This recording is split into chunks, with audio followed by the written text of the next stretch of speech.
thong lot lambi ikai Fiji oi rebi ikai Fiji oi rebi shamlani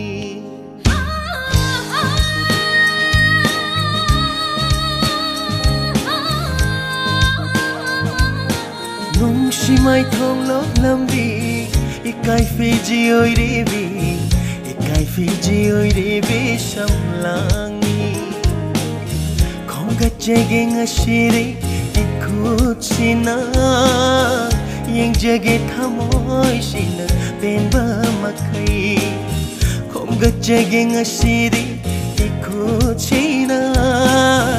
yengjage thamoi sina penba makai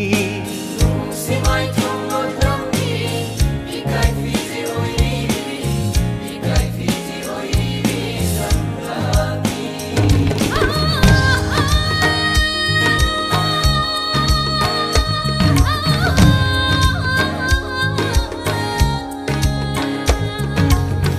khungat piduna joira samlang se thit pire na to samjida nongshina lai mai chal han dilo punsi giona nungsina thit piba thamoi gina choni nungsi mai thong lo thambi ikai Fiji oi rebi ikai Fiji oi rebi samlang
Sigirikna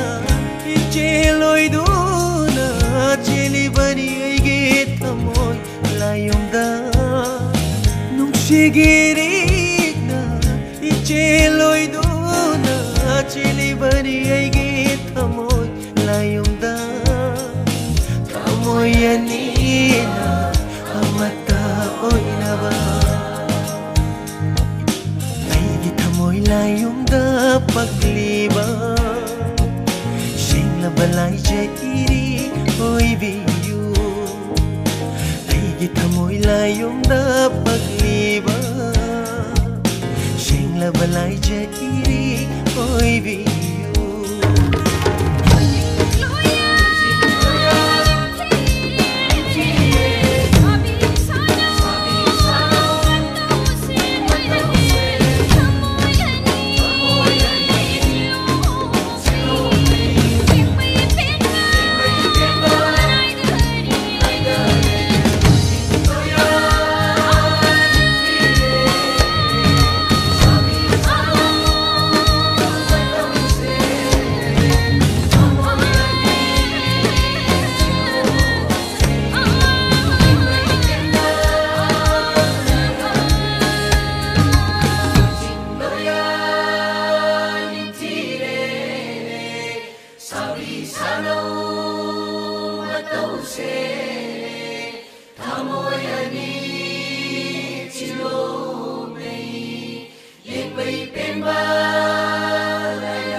Hai ma'am, akwai video sibu loi phau yengbibai thagatpa phongdokjari ado kanose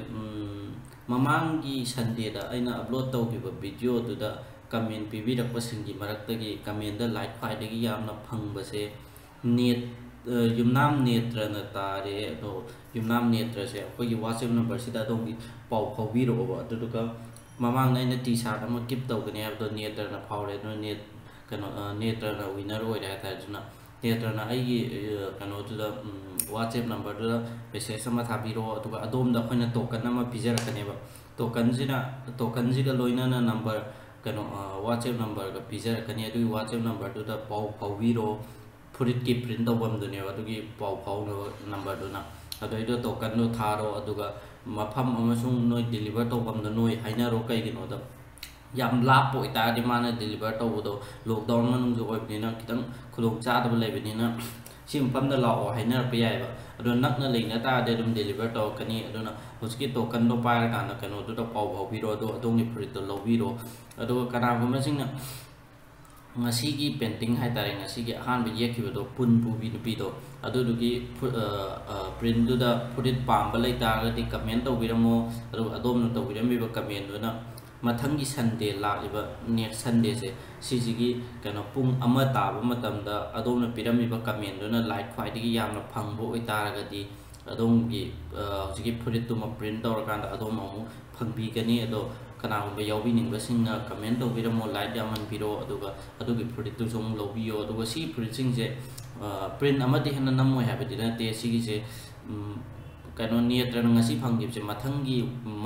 mathang tha gumba sumaina natragana mathang 2 weeks kumba mathang daga sumain khador pa yai aduda aham lipa phangba sidi netra oidune aduga mathangi kano sina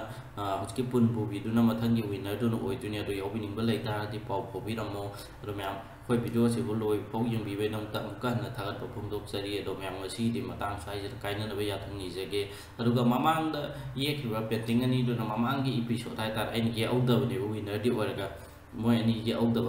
adugi ye kana video ai Sunday da loi hapsel lage na ngai ga lebane adugi video hapsara pane adu myam ngasi di matang sai ja video se loi sinjara ke ado mathang ni Sunday da ong theng na minus